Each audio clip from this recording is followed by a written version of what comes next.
E a gente quer falar sobre tratando da nossa emocionalidade. Aliás, tem tudo a ver com um hino que nós acabamos de cantar aqui, né? Tratando da nossa emocionalidade. O que é emocionalidade? A Bíblia se preocupa com a emocionalidade da gente? É importante para nós termos uma emocionalidade sadia? Claro que sim. A gente vai ver casos na Bíblia, por exemplo, quando você olha para Moisés. Quando Moisés, aquele sujeito arrogante, aquele sujeito forte, que achava que era o bambambam, e ele é expulso lá, perseguido pelo sistema do Egito. E depois, quando Deus o chama lá na sarça ardente, ele começa a se negar. Não posso, eu sou gago, eu sou aquilo. Tal foi o trauma que ele passou naquele momento. E assim, às vezes a nossa emocionalidade para uma experiência que a gente teve, às vezes na igreja, às vezes com um pai, com um pastor, dentro da igreja. Às vezes essa emocionalidade fica adoecida e a gente generaliza. Aí tem gente assim: eu não gosto de pastor de jeito nenhum, né? Generaliza todo. Teve uma experiência lá não sei aonde. Isso é o caso do nosso querido irmão Alcibiades, né? Nosso querido irmão Alcibiades teve uma experiência não muito legal com um pastor lá tempos antigos. E aquilo ficou marcado na cabeça dele, até chegar no concílio. Graças a Deus, Deus tratou dele, tratou da emocionalidade dele, houve perdão, houve tudo, e ele hoje é pastor. O sujeito que não queria, né, Daniel, não queria nem passar em frente à igreja, uma igreja evangélica, né? E hoje ele é pastor, vice-presidente de uma igreja lá em Patos. Então, a nossa emocionalidade é extremamente importante. E a Bíblia fala sobre isso. Principalmente que se você ler o Salmo 23 com muito cuidado, você vai verificar que Davi, ele vai falar sobre essas coisas, sobre a emocionalidade. E nós queremos desenvolver alguns temas sobre o Salmo 23. Então, assim, o que pode influenciar em nós uma emocionalidade adoecida? Autolimitação, dificuldade nos relacionamentos, autoestima baixa, fobias, medos, frustrações, dificuldade para atender um chamado de Deus, não é? Dificuldade. Então assim, e a gente vai ver que a palavra de Deus é rica, muito rica, nós vamos ver hoje, e o que nós vamos falar hoje são vales escuros. Então a gente vai ler lá vamos ler o Salmo 23, que a gente vai, por favor, Salmo 23, que a gente vai falando sobre o que Deus pode fazer em nossas vidas para nos ajudar a passar nos vales escuros. Salmo 23 diz assim: o Senhor é o meu pastor, de nada terei falta. Em verdes pastagens me faz repousar e me conduz às águas tranquilas. Restaura-me o vigor, guia-me nas veredas da justiça por amor do seu nome. Mesmo quando eu andar por um vale de trevas e morte, não temerei perigo algum, pois tu estás comigo. A tua vara e o teu cajado me protegem. Preparas um banquete para mim à vista dos meus inimigos. Tu me honras ungindo a minha cabeça com óleo e fazendo transbordar o meu cálice. Sei que a bondade e a fidelidade me acompanharão todos os dias da minha vida e voltarei à casa do Senhor enquanto eu viver. Passamos uma oração, queridos. Ó Deus, muito obrigado, Senhor, pela tua palavra. Que teu Espírito possa aplicar em nossos corações. Se alguém está passando por um vale agora, ou vai passar, Senhor, que essa palavra seja fortalecedora na sua alma, no seu coração, no seu espírito, Senhor. A certeza, a convicção da fé em Ti, Senhor. Que a Tua graça possa nos blindar, Senhor, com Teu amor, com a Tua misericórdia, Senhor, e com a força do Teu Santo Espírito. É o que Te pedimos em nome de Jesus. Amém. Quando a gente fala de vales, olha aqui, a mensagem vai estar aqui baseada no versículo 3. Diz assim, versículo 4. Mesmo quando eu andar por um vale de trevas e morte, não temerei perigo algum, pois tu estás comigo.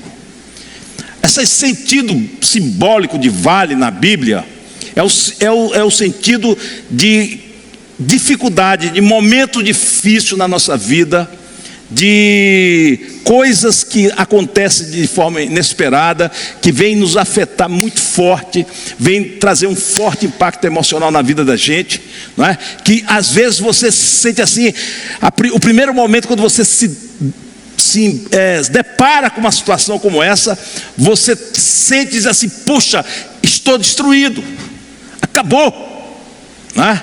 E o salmista está falando isso exatamente, que nós passamos por vales. A gente vai encontrar, por exemplo, o vale da calamidade. Lá na Bíblia, está lá escrito lá em Josué. O vale da calamidade é o vale onde Acã foi apedrejado pelo pecado que ele cometeu. É o vale da calamidade. É chamado, conhecido também como vale Acor, é o vale da desgraça. E quantas vezes a gente passa assim num vale desse, minha vida está desgraçada, seja do ponto de vista econômico, um casamento que se acabou, que você investiu tantas coisas que a gente, esses intempéries da vida que vão e batem na porta da gente, e aí é o vale da desgraça mesmo dentro da gente. Às vezes é alguém que a gente perde, não é? Aí vem o vale vale das lágrimas, Salmo 84, Davi, é o próprio Davi que escreve e fala o vale de Baca, que é o vale das lágrimas, não é? Vale das lágrimas é os vales onde a gente pode perder um ente querido, pode ter um prognóstico terrível, um diagnóstico pessoal ou para um ente querido da nossa família. Às vezes a vida está tão, assim a gente diz na marinha, está mar de almirantes. Eu não sei, mas eu já estive no meio do mar,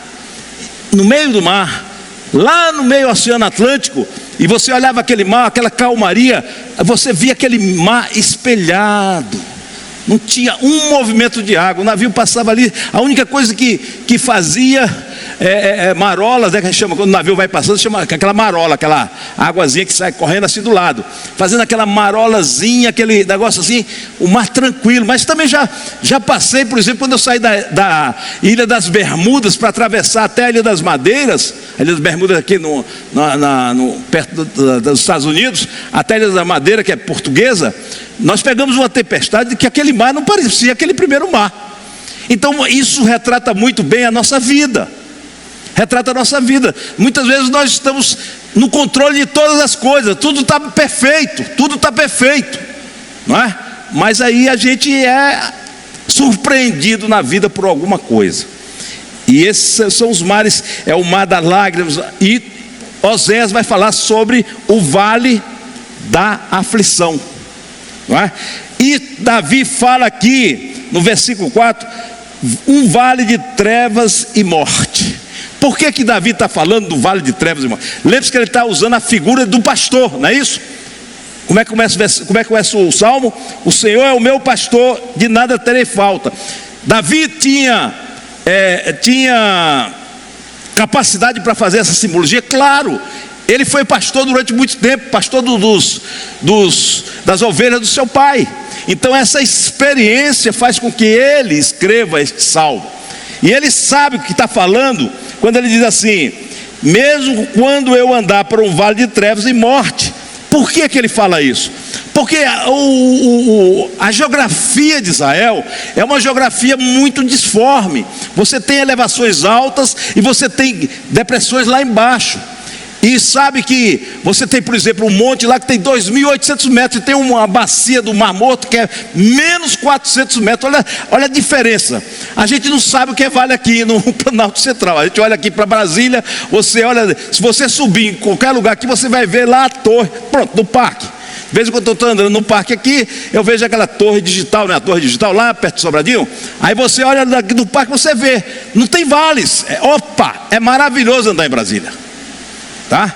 Mas Israel não é assim. Então Davi sabia que muitas vezes ele tinha que conduzir essas ovelhas por esses vales escuros. E por que eram vales escuros? É tão escuro porque a depressão é tão grande que a luz do sol não entra. A luz só vai entrar quando o sol está ao meio-dia, está em cima do vale. Aí entra, mas a maior parte do tempo o vale é escuro. É por isso que ele está dizendo: e quando eu andar pelo vale de trevas e morte. Morte por quê? Porque ele sabia que naqueles momentos onde ele andava com as suas ovelhas, o que poderia acontecer? Ele podia encontrar um leão. Imagina, você encontrar um leão dentro de um vale que você não tem espaço para lutar com o leão, né? Uma cobra, a ovelha podia quebrar as patas, enfim, poderia acontecer uma porção de coisas. Então Davi está falando da experiência dele. Vales são isso. Vales são coisas ruins que acontecem na vinda da gente. E eu preciso dizer algumas coisas que são características dos vales. Primeira coisa, os vales são inevitáveis na vida. Por mais que você queira controlar a sua vida, você vai ser surpreendido por um vale. Às vezes é um casamento que se desmancha, um filho que anda por um caminho lá, e um divórcio dentro da família, ou tantas coisas que vão caracterizando vales na nossa vida. Então são inevitáveis. Nós não temos como administrar o vale do ponto de vista nosso, de nosso controle. Não, eu controlo a minha vida, eu sei o que vai acontecer, eu já tenho, por mais que você cerque tudo que você possa imaginar, eu vou botar dinheiro aqui, eu vou fazer isso, vou fazer aquilo, você vai cercar todos os pontos, mas você vai ser surpreendido por um vale. Não tenha dúvida, você vai ser surpreendido pelo vale. Então são inevitáveis na nossa vida, são imprevisíveis. Os vales são imprevisíveis, é como eu falei aqui, você vai navegando no mar de almirante, controle de tudo, financeiro bom, espiritual bom, igreja bombando, família excepcional, domingo todo mundo lá, alegria, quando menos espera, vem uma notícia que vai para desagregar tudo, desmanchar tudo. Então, os vales são imprevisíveis. Veja o que Jeremias disse. Olha o que Jeremias disse. Jeremias 4:20, por favor. Jeremias 4. Jeremias 4:20. Olha, vamos ler juntos, vamos lá. Desastre após desastre foi proclamado. Que é isso, Jeremias? Desgraça após desgraça, desastre após desastre. Toda a minha terra foi devastada em um instante. As minhas tendas foram destruídas e os meus abrigos em um momento. Eu me lembro que quando eu estava uma pessoa me chamou para fazer uma visita naquele tempo a VASP funcionava. Isso aí o pessoal mais novo só conhece Gol e Latam. Mas antigamente tinha Varig, tinha VASP e tinha Transbrasil, certo? A Gol, e esse sujeito era o gerente geral da VASP aqui em Brasília. E ele estava indo para o aeroporto trabalhar, ia no eixão ali, antes daquele primeiro viaduto que vai descendo ali, um carro rodopiou e veio e bateu de frente com ele.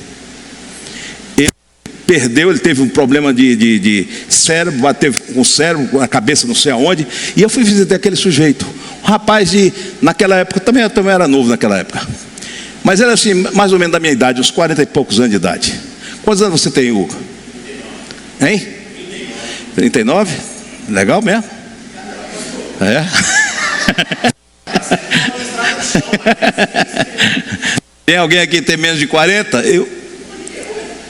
Não, desculpe. Mais de 40, entre 40 e 50. Calma. Entre 40 e... Não. Tu tem 60, rapaz. Mas, rapaz, não tem ninguém de 40. Fernando, quantos anos você tem? 35. Só tem novinho hoje aqui. Olha só. Um rapaz de 40 com uma expectativa maravilhosa, gerente da VASP. Imagina o cara, né? E quando eu vi aquele sujeito, né? Eu vi aquele sujeito numa cadeira de rodas, se babando. Eu disse, meu Deus. Só me lembra aquela chamada eu acho que era Band News. Em 20 minutos, tudo pode mudar. Não é verdade? É o que está dizendo aqui, ó. Toda a minha terra foi devastada. Em um instante, as minhas tendas foram destruídas. E os meus abrigos, em um momento. Ou seja, aquilo que você tem de mais de proteção, que você tem um controle.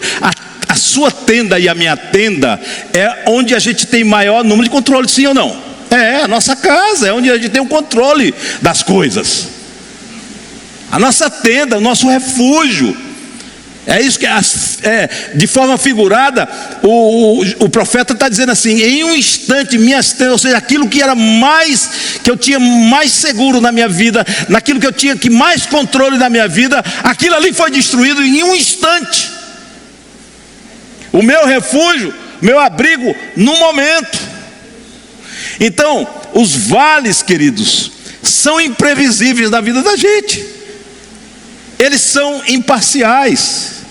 Ele não seleciona idade, cor, não seleciona condição social, não seleciona condição econômica. Como aqui o rapaz da VASP ali, não é? Então assim, eles acontecem. Eles são imparciais. Se tem alguma coisa democrática, são esses acontecimentos na nossa vida. Eles acontecem, são vales. Agora tem uma boa notícia: eles são temporários.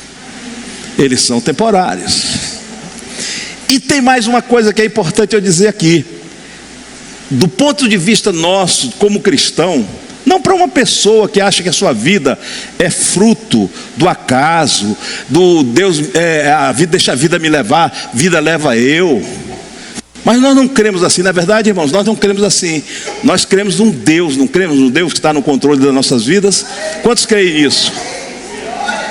O vale é o lugar onde a gente aprende, é o lugar onde a gente cresce. Veja, Deus tem um propósito com o vale. Coloque aí, segunda carta aos Coríntios, capítulo 4, versículo 17. 2 aos Coríntios 4, 17. Pois os nossos, leia para mim, pois os nossos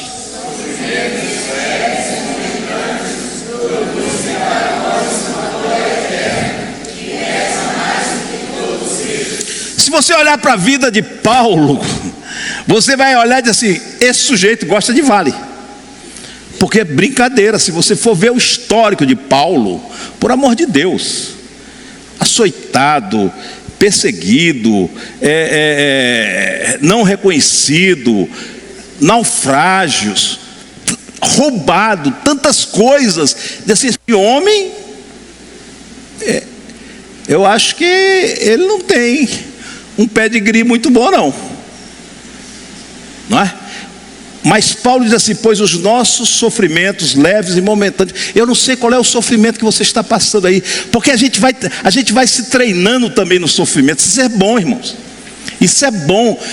Já pensou se toda a carga emocional da sua vida tivesse presente o tempo todo na sua vida? Você já tinha sucumbido. Mas Deus vai trabalhando em nossa vida e nós vamos suplantando, e cada vez que nós vencemos o vale, nós saímos mais fortes. Nós saímos mais fortes com Deus. Primeira carta de Pedro, capítulo 1, 5 a 7. Olha o que Pedro diz. Pedro está escrevendo para uma igreja que está sendo perseguida, que mediante a fé são protegidos pelo poder de Deus até chegar à salvação que está prestes a ser revelada no último dia. Pedro está escrevendo para a igreja dizendo assim: olha, vocês estão sofrendo, eu sei que vocês estão sendo perseguidos, a ansiedade está tomando conta do coração de vocês, eu sei, vocês estão vivendo um vale, eu sei que vocês estão vivendo um vale, mas deixa eu lhe dizer uma coisa: vai chegar uma salvação que está prestes a ser revelada no último tempo. Portanto, vamos lá, versículo: nisso vocês exultarão em quê? Nessa chegada dessa salvação. Mas ele diz assim: ainda que agora, nesse momento, por um pouco de tempo, devam ser entristecidos por todo tipo de provação. Então essa mensagem de poder, que você não vai sofrer, que você não vai ter momentos difíceis, isso é uma loucura para nós, irmãos. Nós precisamos ser realistas. Eu não gosto de sofrimento, nem estou fazendo apologia a sofrimento, nem a vale. De vez em quando eu olho assim, Deus, o vale aqui tá bom, eu estou numa planície agora, que beleza. Ou estou subindo aqui também, opa, beleza. Mas vale o tempo todo a gente tem, porque isso Deus trabalha no nosso coração, não é? É através desses momentos que Deus vai moldando a nossa fé. Versículo 6. Vamos lá. O que devo fazer quando entrar no vale? Alguém está passando algum vale aqui? Qual é o seu vale, irmã Madalena? Se quiser falar.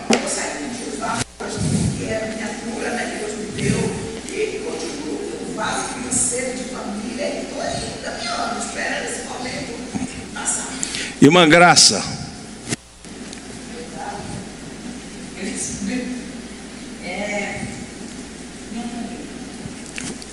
Alguém mais está passando em vale aí? Quem mais está passando em vale? Dá um sinal para falar, compartilhar, só para... Claro que a gente está no vale, porque as coisas não acontecem do jeito que a gente quer, irmãos. Não, a gente tem que entender isso. E o salmista vai ensinar a nós aqui como lidar com o vale. Davi é expert em vales. Davi é expert em vales. O versículo 4, aliás, o versículo 3, a segunda parte diz assim: guia-me nas veredas da justiça por amor do seu nome. Primeira coisa que nós precisamos entender é que a gente precisa estar sobre a vontade de Deus. O que é guiar o outro? Por exemplo, você sabe como faz quando você vai guiar uma pessoa que tem deficiência visual? Você não pode puxar a pessoa assim.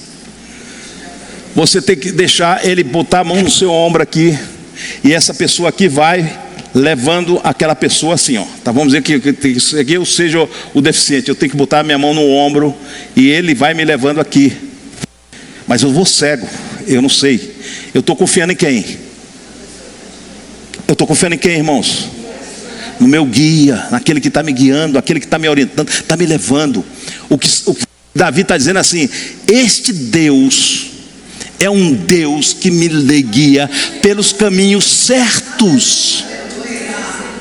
É pelos caminhos certos. E Ele o faz não pela minha religiosidade, não pelo que eu faço, porque eu desenvolvo dentro da igreja o que eu sou, o que eu acho que eu sou. Mas Ele faz isso por amor ao seu nome. Unicamente por amor Jesus nos guia, porque Ele é o bom pastor da nossa vida, irmão.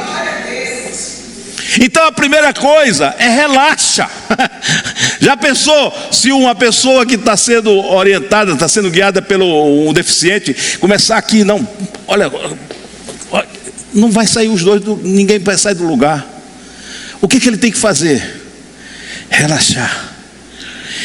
Então quando estiver no vale, saiba que é Deus que te guia, é o bom pastor que vai te guiar.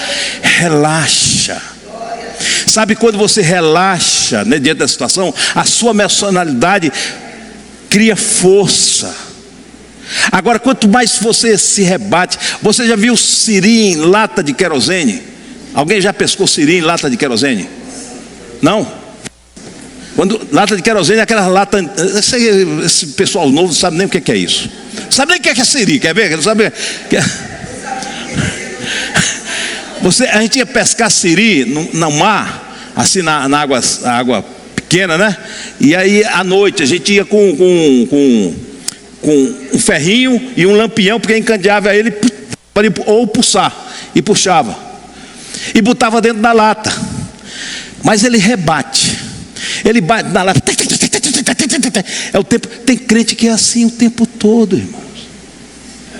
Está no vale, está se arrebatando, gastando energia à toa, olhando para Jesus, autor e consumador da nossa fé.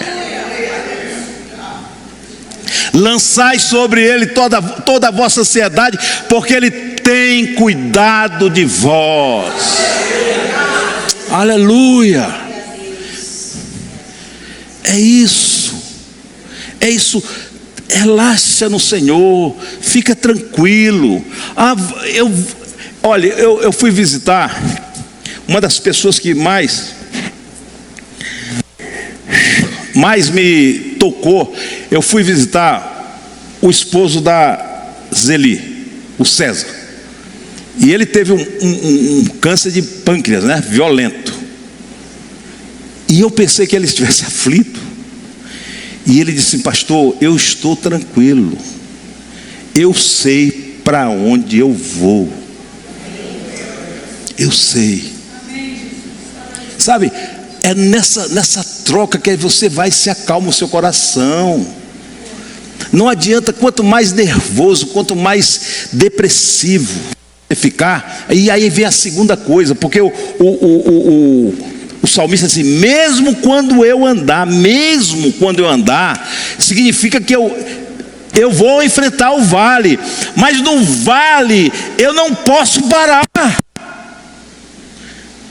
A dinâmica do vale é andar.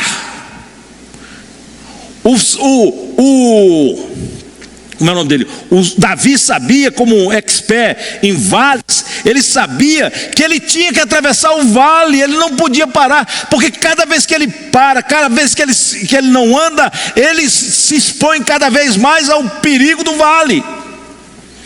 E sabe que vale na vida da gente pode nos destruir emocionalmente, e destruindo emocionalmente nos destrói espiritualmente. E Deus não quer isso. E muitas vezes o inimigo quer nos amarrar dentro do vale e prender a gente dentro do vale e dizer assim: você não vai sair desse vale.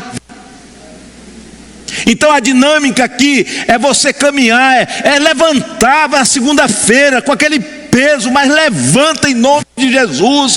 Confia em Deus na tua vida. Não se prostra. O diabo quer que a gente se prostre, a gente se entregue. Mas é andar no vale. Não tem como a gente, às vezes, queridos, não tem, irmão, não tem como a gente desviar do vale. Não tem como a gente pular o vale. A gente entra no vale e tem que andar no vale. Não para. Você sabe como é que a gente aprende a andar de bicicleta? Aprende a andar de bicicleta assim, vai ensinar o outro, diz assim: olha para frente e mexe o pedal, não pode parar. É ou não é? Ou seja, olha para frente, não fica olhando para o chão. Se olhar para o chão, não aprende a andar de bicicleta, sim ou não? O sujeito vai perder o equilíbrio. Se ficar olhando para o chão, vai perder o equilíbrio. Então a gente vai dizer para o garoto assim: olha para frente, agora pedala. Não é assim? Daqui a pouco está andando de bicicleta. Aquela criança que fica olhando para o chão vai cair, não vai conseguir.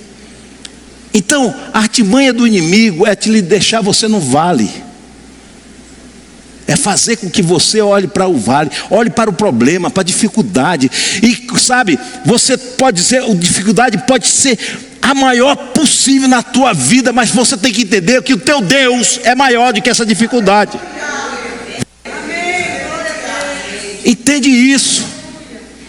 Eu sei que é desconfortável, eu sei que é ruim, é chato, ninguém gosta de vale, é sofrimento, mas tem um propósito de Deus nisso tudo. Mas não pare, irmãos, não pare no vale, não é?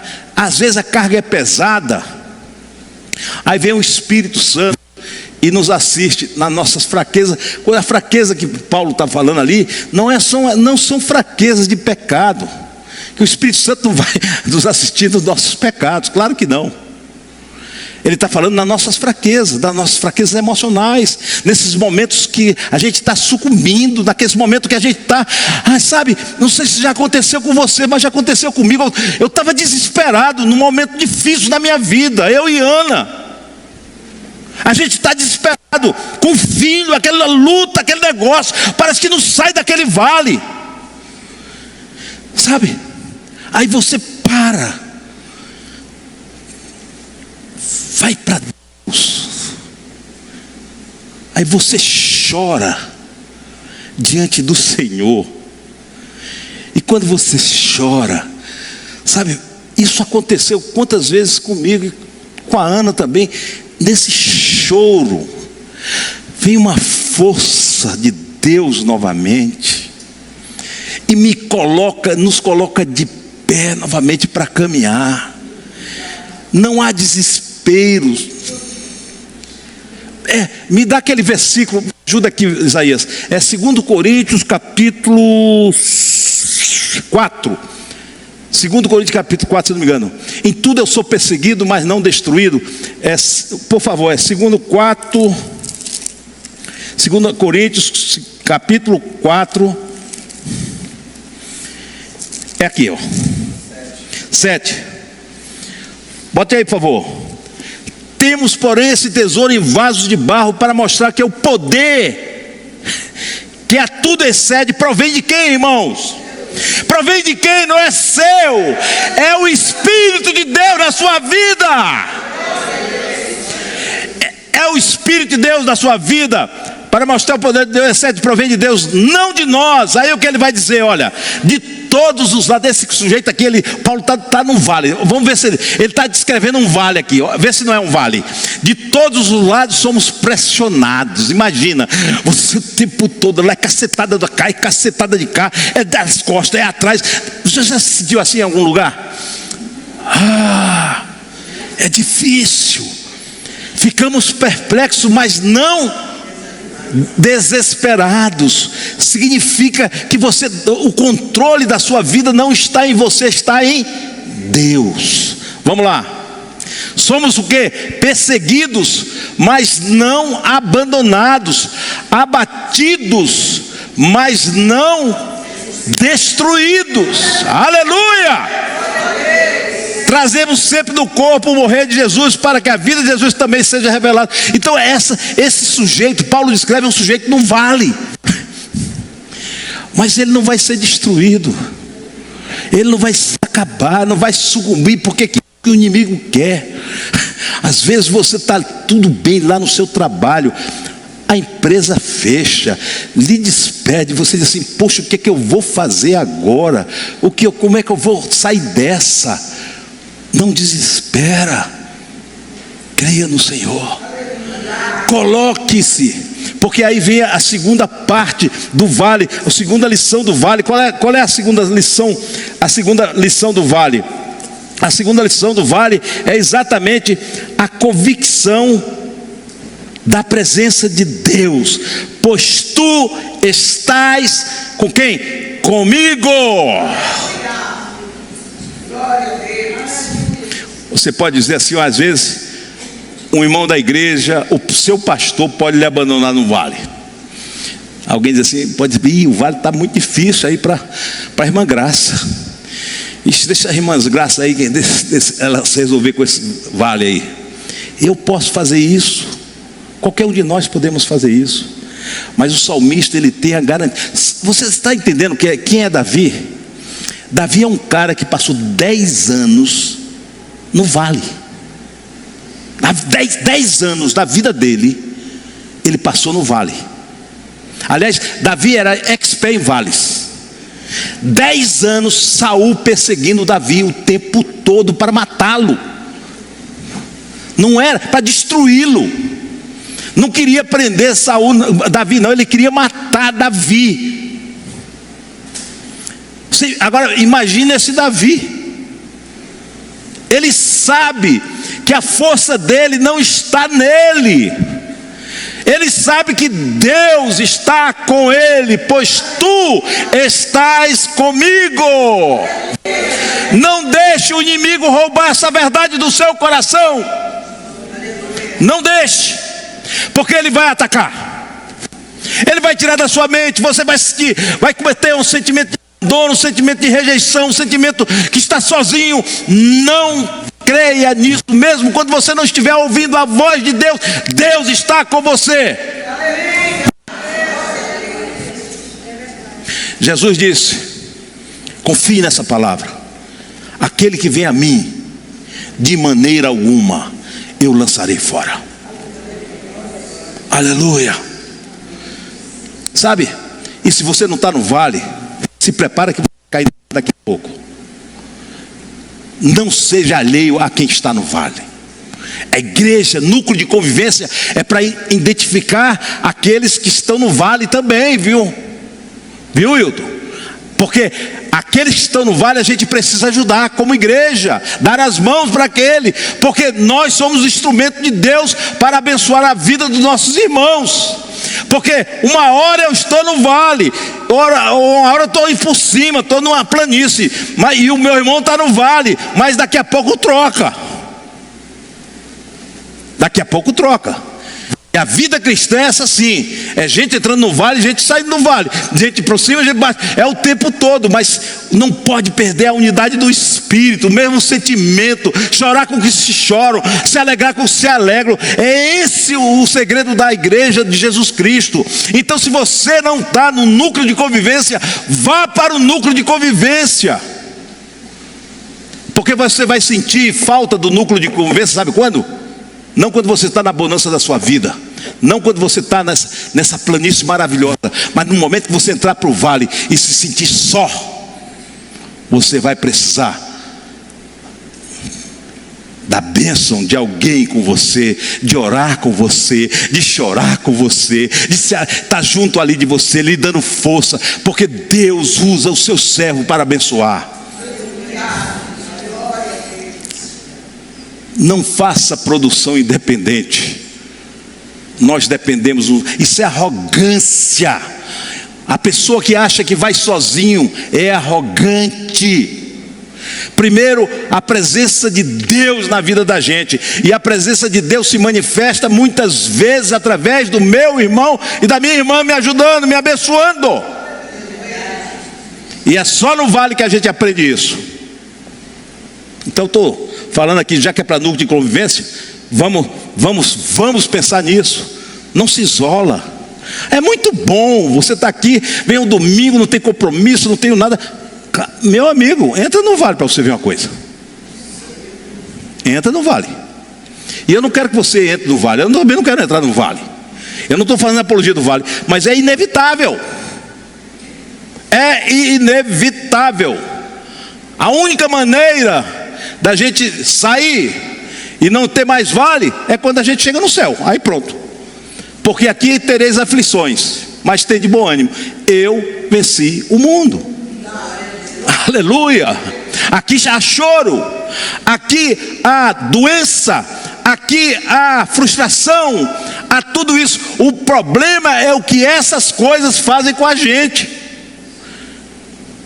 Se você pensar que você está alijado de tudo isso, que nada disso vai acontecer na sua vida, você está doente.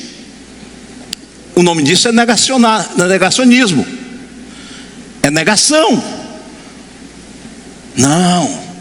Anda no vale, ande, não pare no vale, continue no vale.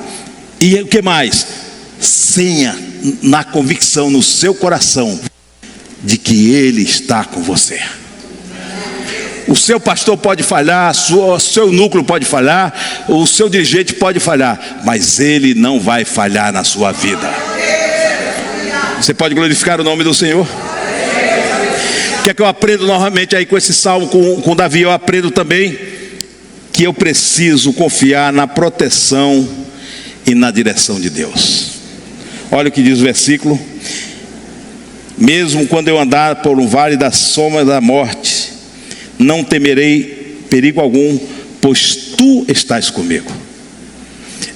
Irmãos, existe uma diferença aqui, deixa eu voltar aqui. É importante isso aqui.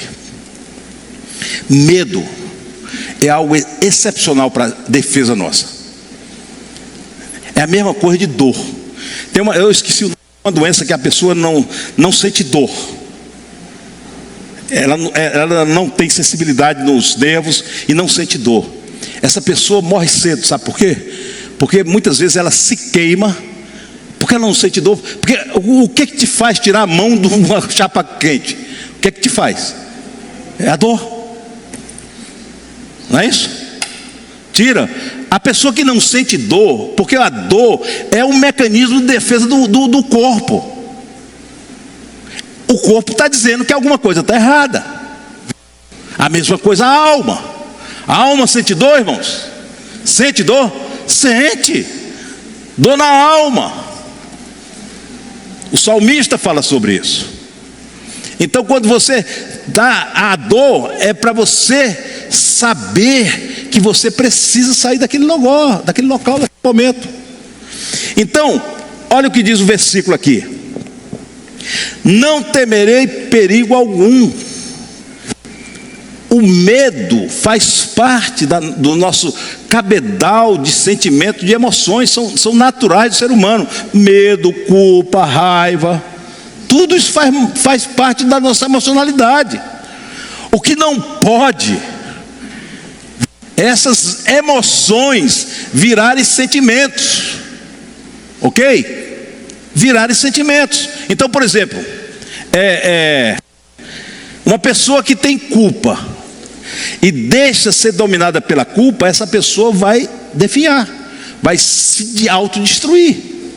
O medo vai se tornar uma fobia, vai desenvolver um quadro chamado síndrome de pânico. Mas medo é bom? É.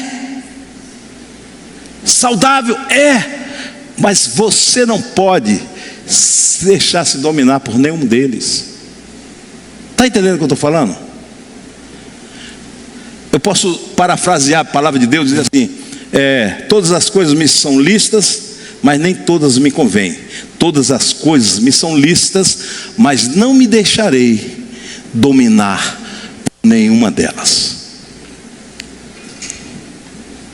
O medo, a raiva, pode se transformar num sentimento maligno dentro do seu coração, numa raiz de amargura, pode lhe autodestruir. Então, quando o salmista diz assim: eu não tenho medo, ele está nesse sentido, eu não temerei o perigo, significa assim: o meu locus de controle é aquilo que você coloca a sua cabeça ali, o seu pensamento, que vai lhe locus, quer dizer, o local que lhe controla.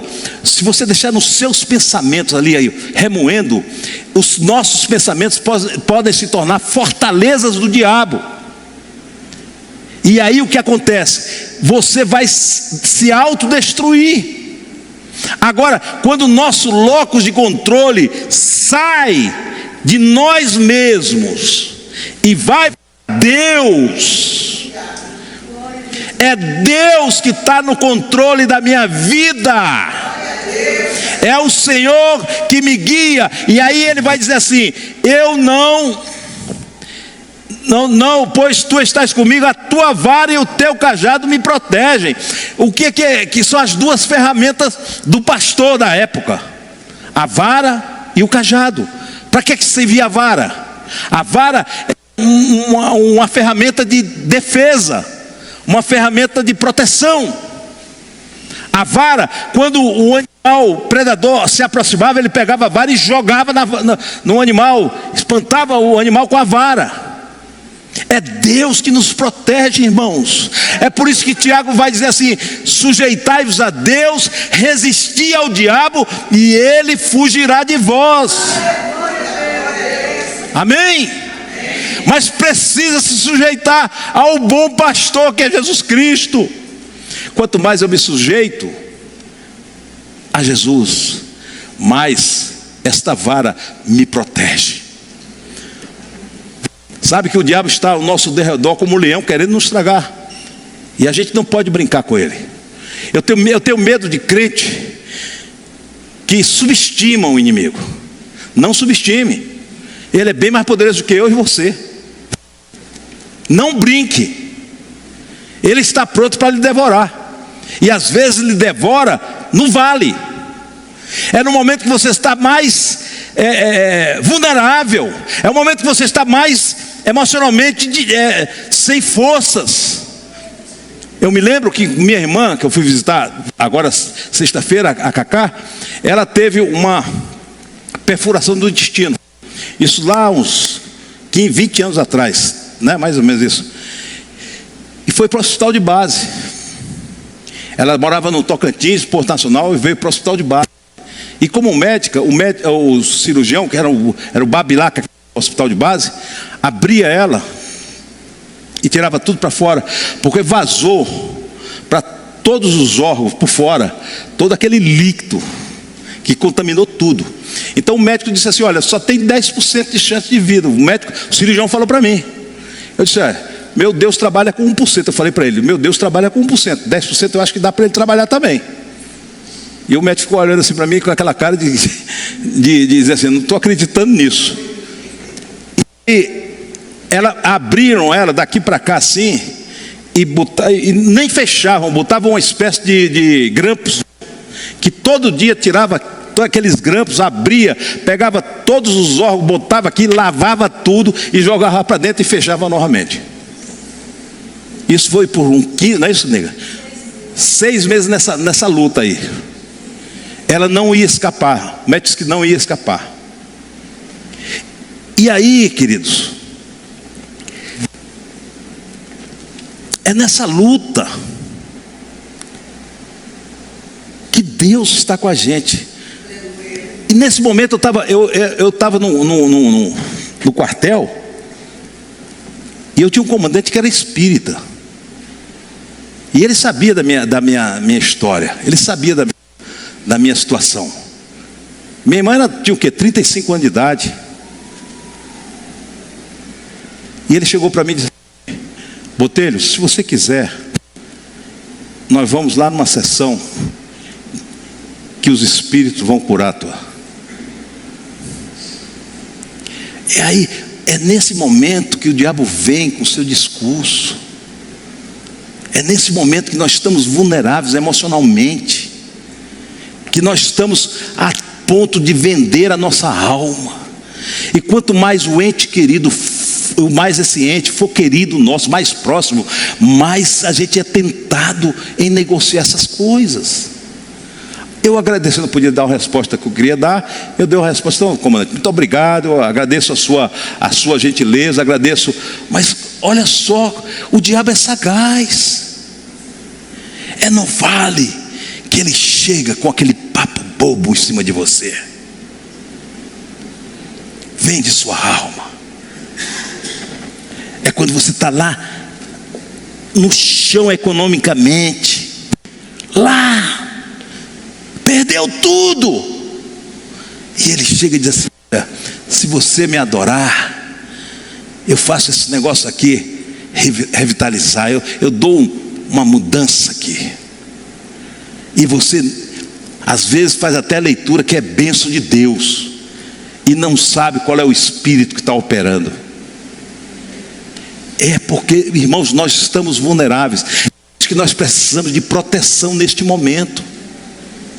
E a vara do pastor servia para proteger a ovelha dos seus predadores. Jesus tem uma vara das mãos e nos protege do inimigo. Você pode glorificar o nome do Senhor? Agora, sabe o que precisa? Precisa a gente atender a segunda ferramenta. Qual é a segunda ferramenta? O cajado. O cajado tinha outra função. O cajado era uma espécie de bastão. Você já viu aquela que tem a argolinha assim? E naquele momento, aquele cajado servia para o pastor, com aquela argolazinha, puxar a ovelha para cá e trazer para cá e fazer aqui, direcionar a ovelha.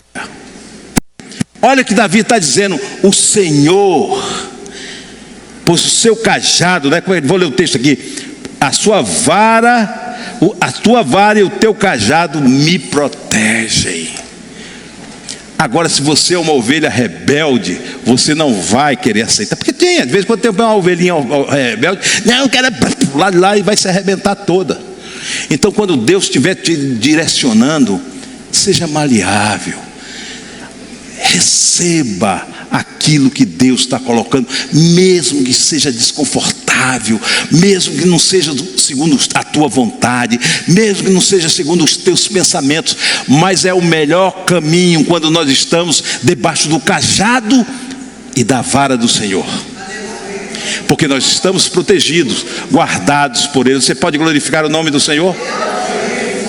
Então no vale, o que nós precisamos, irmãos, é a orientação do pastor. E quem é esse pastor? Jesus Cristo. E Ele tem nas mãos o quê? A vara para nos proteger e o cajado para nos guiar. Você pode glorificar o nome do Senhor? Aleluia! Então eu não sei quando você vai passar no vale, se você está passando no vale, mas você aprendeu nesta noite aqui, e vai aprender nos núcleos, aprofundar. Você precisa, em primeiro lugar, você precisa não parar no vale. Não pare. Atravesse o vale. Não existe mágica para o vale, irmãos. Não existe. O diabo pode dizer assim: olha, eu vou te libertar disso aqui, vai ser. Você vai passar pelo vale? Passe. Porque você sabe que está aprendendo alguma coisa do Senhor. Deus vai lhe ensinar. Segunda, tenha sempre a convicção de que Ele está contigo. E terceiro, Ele tem a vara e o cajado para te proteger. Você pode glorificar o nome do Senhor? Vamos ficar de pé. Vamos cantar. Hélida, eu gostei muito daquele que diz assim: pois a tua palavra é pura, escudo para aqueles que em ti creem, né? Vamos cantar esse corinho? E aí depois a gente ora por você. Nos núcleos de convivência nós vamos aprofundar durante toda a semana amanhã vamos ter a reunião com os dirigentes pelo Zoom, tá certo? Normalmente vamos debater novamente, e aí depois nós vamos para os núcleos compartilhar.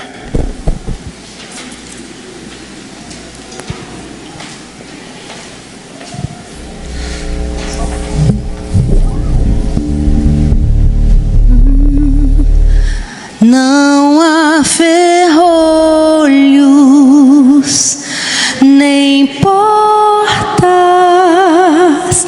que se fechem diante da tua voz. Não há doenças nem culpa que fiquem de pé diante de nós, e a tempestade se acalma na voz daquele que tudo criou, pois tua palavra é cura, escudo para os que nele crê. Não há ferrolhos nem portas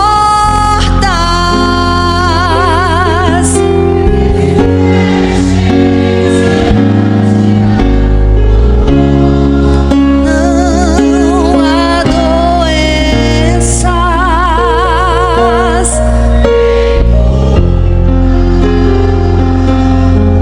que fiquem de pé diante de nós, e a tempestade se acalma na voz daquele que tudo criou, pois tua palavra é pura, escudo para os que nele crê. Aleluia. Aleluia. O salmista Davi começa o salmo dizendo que o Senhor é o meu pastor. Sabe, Jesus é o pastor da igreja.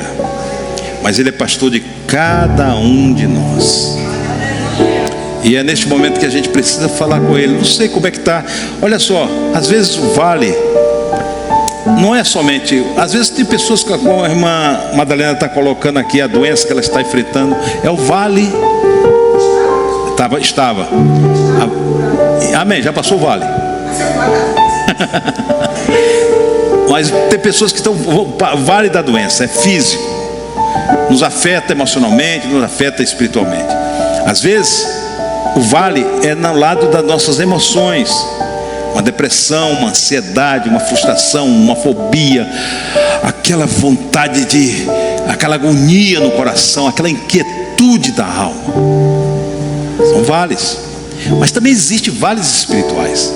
E o vale espiritual é o pior que tem, que é o vale do pecado. É o vale de Acor, lá de Acã. Lembra quando eu comecei?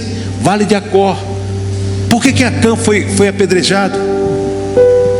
Porque desobedeceu a Deus. E a maior desgraça, o maior vale na minha vida e na sua vida é o vale do pecado. E a gente precisa ter muito cuidado para não cair nesse vale do pecado. E quando eu falo vale do pecado, eu não falo somente o vale de comportamentos inadequados para o pecado.